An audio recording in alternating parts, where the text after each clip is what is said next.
Good afternoon, everyone. My name is Selina, and I'm from ID 23.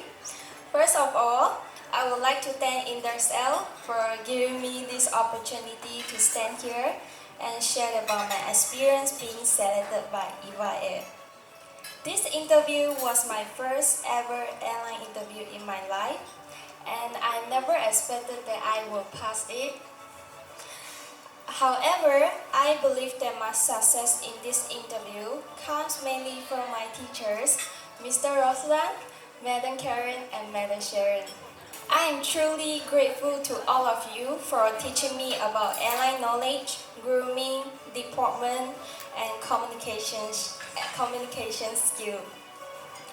Besides that, I would like to thank my family who has been by my side, supporting and encouraging me in the aviation field. But today, the person I want to express my deeper gratitude to is our beloved principal, Mr. Hillary. I want to thank you for your unwavering support and inspiration towards our dreams.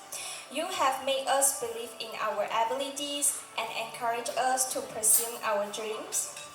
Last but not least, to those who are going for the airline interview, just be yourself and be confident.